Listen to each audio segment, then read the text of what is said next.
Hello दोस्तों, बहुत बहुत स्वागत है आपका जी के फ्री पॉइंट में।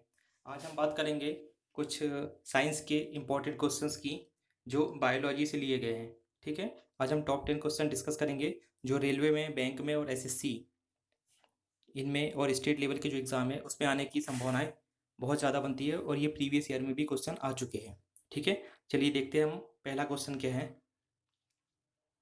सबसे पहला क्वेश्चन है कि बीज का निर्माण किससे होता है। ठीक है, तो इसके ऑप्शन है ए अंडाशय, बी बीजांड, सी भ्रूण, डी भ्रूणकोश। तो बीज का निर्माण किससे होता है? देखिए दोस्तों, जो निषेचन के बाद जो बीजांड से ही बीज का निर्माण होता है, तो इसका सही आंसर क्या हो जाएगा? ऑप्शन बी बीजांड। चलिए नेक्स्ट क्वेश्चन देखते हैं। नेक्स्ट क्वेश्चन है माइकोलॉजी किसके अध्ययन को कहता है? माइकोलॉजी किसके अध्ययन को कहते हैं? इसके ऑप्शन है ए पक्षियों के अध्ययन को, या बी शैवाल के, सी कवक के, या डी जीवाश्मों के अध्ययन को कहते हैं। तो माइकोलॉजी किसके अध्ययन को कहते हैं? इसका सही आंसर हो जाएगा सी कवक के अध्ययन को। ये क्वेश्चन बहुत इंपॉर्टेंट है और कई बार पूछा जा चुका है एसएससी और रेलवे के एग्जाम में। ठीक है, चलिए नेक्स्ट क्वेश्चन देखते हैं। नेक्स्ट है हमारा, सुपारी का कौन सा भाग खाया जाता है? सुपारी होती है ना, वो उसका कौन सा भाग खाया जाता है? ये इसके आंसर है, ऑप्शन है ए फलभित्ति, बी मध्य भाग, सी बीजावरण, या डी भ्रूणपोष, जिसको एंडोस्पर्म भी कहते हैं। तो जो सुपारी का कौन सा भाग खाया जाता है ये बताना है। तो इसका सही आंसर क्या क्या हो जाएगा? ऑप्शन डी भ्रूणपोष को खाया जाता है, इसको एंडोस्पर्म कहते हैं। ठीक है, चलिए नेक्स्ट क्वेश्चन देखते हैं। नेक्स्ट क्वेश्चन है कि कौन से फल को नट भी कहते हैं?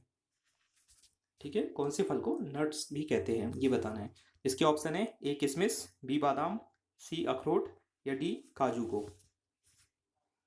तो कौन से फल को नट कहते हैं? इसका सही आंसर क्या हो जाएगा?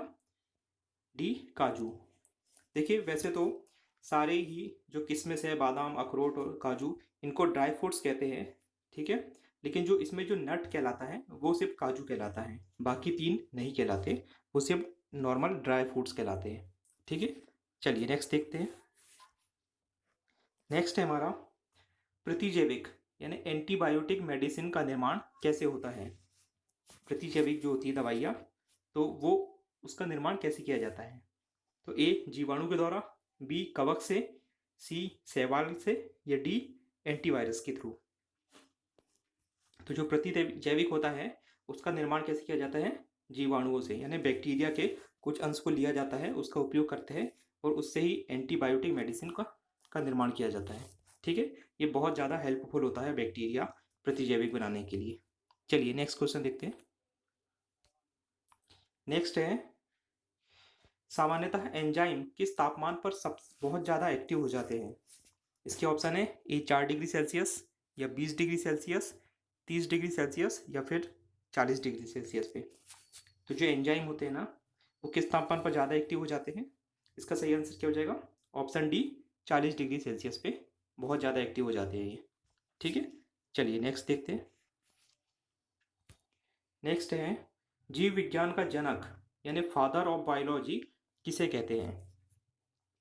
बायोलॉजी का जो पिता है वो किसे कहते हैं? इसके ऑप्शन है ए लीनियस, बी स्वॉन, सी मेंडलीफ, या डी अरस्तु। तो जो जीव विज्ञान का जनक है वो किसे कहते हैं? इसका आंसर है डी अरस्तु को कहते हैं।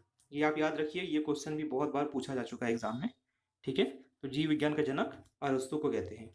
चलिए नेक्स्ट क्वेश्चन देखते हैं। नेक्स्ट है, नारियल को का खाने वाला भाग क्या कहलाता है? नारियल का जो खाने वाला भाग है वो क्या कहलाता है? इसके ऑप्शन है ए भ्रूणपोष, बी फल भित्ति, सी बीजांड, या डी इनमें से कोई नहीं।